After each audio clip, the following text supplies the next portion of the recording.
that was it. They didn't really have the ability to picture what y equals x looks like. However, a French mathematician, Descartes, invented what's known as the number plane. It's also known as the Cartesian plane in honour of Descartes, or the rectangular Cartesian coordinate system. To us, it's simply the number plane. And what happened after that was this. René Descartes invented a system which turned equations of the type y equals x into pictures. And that's what we want to be able to do when we talk about graphs. We want to be able to look at an equation and we want to be able to picture what that equation looks like so that we can work more effectively with it. Let's get started.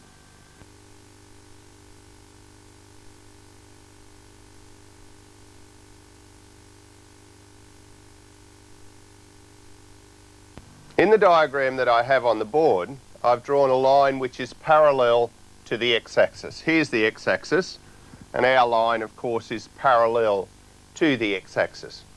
What I want to be able to do is to find out the equation of that particular line. What we're going to do is to consider some points on the line. This particular point here we'll call A, and we'll look at its coordinates, or the ordered pair for A.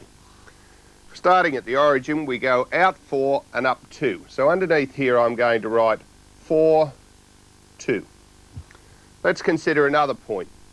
B, just here. To get to B, we go out 3 and up 2. So it's 3, 2. If we go to this particular point here and call it C, then you don't have to go out from the origin at all. You just have to go up 2 units, so it's 0, 2. And we can continue to do this. I want to mark 2 other points. One on the left-hand side out here. I'll call that D. And the ordered pair for that is -5 and up 2. Let's check that. Out 5 to the left and up 2. So -5, 2. And this particular point here, which I'll call E, is the point -1, 2. Now when you look at those particular ordered pairs, you can see very quickly that there's something the same about them. The second part, then say the second part of the ordered pair is always 2, we can just say y equals 2. If you were to pick any point anywhere on that line, what would the second part of the ordered pair be, or what would the y coordinate be? It would be 2. And this line is called the line y equals 2. Its equation is y equals 2 because anywhere on it the y value is 2. So we've started off with a line parallel to the x-axis, and we've said that the equation of this particular line is y equals 2. Now what's special about it? Well, obviously it's parallel to the x-axis. We saw that. It's the same distance away from the x-axis all the time. Which axis does it hit? It hits the y-axis. Where does it hit it? At 2. What's its equation? Y equals 2. Now what about if I said to you, where would y equals 3 go? I wonder if you could tell me. Well, y equals 3 would go through here. It would be parallel to the x-axis. Y equals 3. Which axis does it hit? It hits the y-axis. Where does it hit it? At 3. Now I'm going to ask you to think now about y equals -3. And we're also going to draw it in a moment. But first of all, I just want to say one thing about lines which are parallel to the x-axis. A graphic will come up on your screen and you'll be able to read and listen at the same time. Any equation of the form y equals b, where b is a constant, is a straight line parallel to the x-axis. You've had time to think about that line now, y equals -3. Where does it go? Well, y equals -3 is of the form y equals b. So it's got to be parallel to the x-axis. Y equals -3. Which axis does it hit? It hits the y-axis. Where does it hit it? It hits it at -3. So here we go. Get out our ruler, just put it down there neatly, and we draw the line. I'll just draw the line through here, and that's the line y equals -3. We haven't quite finished, because whenever we draw a straight line, you should know that a straight line goes on forever or indefinitely in both directions. So I need some little arrows on here, and you have a name. Straight lines have names so that we can distinguish between them, the same as you have a name so that we can distinguish you from somebody else. Well, what's the equation of this line, or the name of this line? It's y equals -3. That's nice and easy. Where would y equals 5 be? I'm sure you could tell me. And when you do your exercises later on, you'll be able to show me that you know that.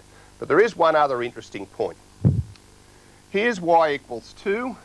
What would the line through here parallel to the axis be? Well, I'm sure you know that that would be y equals 1. What would this one be right on the x-axis here? In other words, what would the equation of the x-axis be? I'm looking at the cameraman hoping that he can tell me here. Well, it would be y equals 0. That's right. Well, he may finish up doing some mathematics rather than working on the camera. That's y equals 0, a very important result. The x-axis is y equals 0. Let's now go and have a look at some lines which are parallel to the y-axis this time.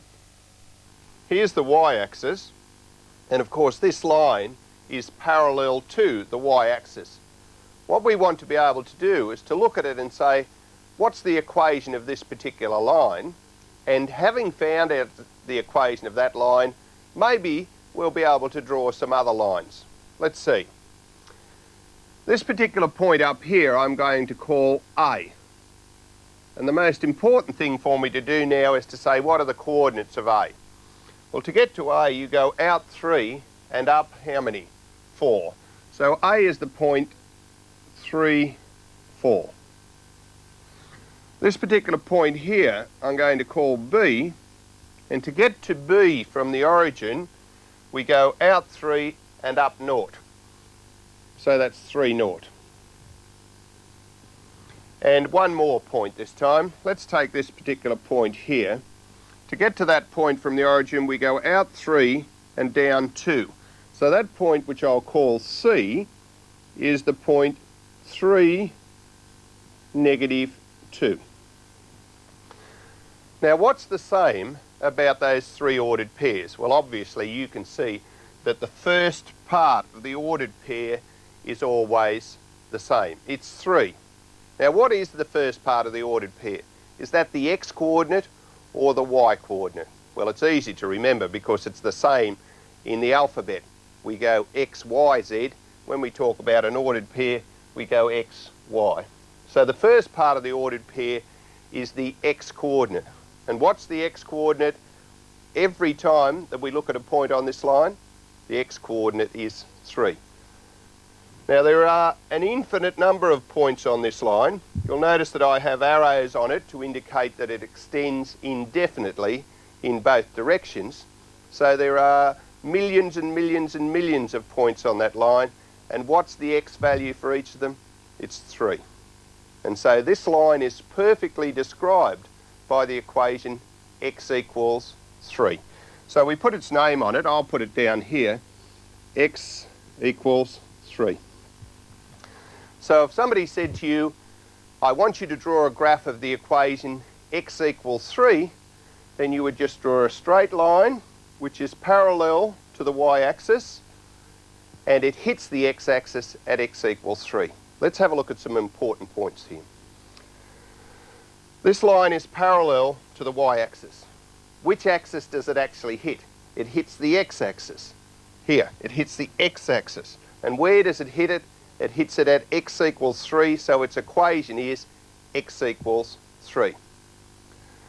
I'm going to put a graphic up on your screen now, and that graphic is going to explain to you what the equation of any line parallel to the y-axis is. After we look at the graphic, we're going to come back and draw some straight lines when we're given their equations. Let's go to the graphic now. An equation of the form x equals a, where a is a constant, is a straight line parallel to the y-axis. What I want to do now is to ask you to think about the equation x equals minus 1. Where would the equation x equals minus 1 appear, or where would the straight line representing x equals minus 1 appear on my graph? Well, let's go back to our graph that we have here. Here is x equals 3. Where would x equals minus 1 be? Well, I think that you will know already that x equals minus 1 is going to be a straight line parallel to the y-axis and hitting the x-axis at minus 1. We need to put some arrows on that to show that it extends indefinitely in both directions, and we need to put its name on it so that everybody will know who it is. The equation of that line is x equals minus 1. So over here we had x equals 3. When we see that, it's very important to realise x equals 3, right? Which axis does it hit? The x-axis. Where does it hit it? 3. And if you do that, there's your line. X equals minus 1. Which axis does it hit? It hits the x-axis. Where does it hit it? At minus 1. So if this is x equals minus 1, what's the equation of this particular line here? Well, that will be x equals 0. He got it right. The producer's got the whole thing right. He's showing me a big 0 up there. The equation of that particular line is x equals 0. And that's a very important fact. The equation of the y-axis is x equals 0. We're going to have a look at some examples, and then you'll be off to do examples yourself. So let's have a look at these, and then you can get started. The first line I've called line A, and it's parallel to the x-axis. Now, which axis does it actually hit? Well, we can see that it hits the y-axis here at 1. So the equation of this particular line is what? Well, its equation is y equals 1. We'll just write that down over here. Line A is the line y equals 1. Let's go to line B. Line B is also parallel to the x-axis. The important thing is that it actually hits the y-axis here at -4. And so the equation of that line is what? Well, the equation of that line is y equals -4. So that was easy enough to do. What we're going to do now is to have a look at another graph with 2 lines on it, but this time the lines are going to be parallel to the y-axis. Let's have a look at that.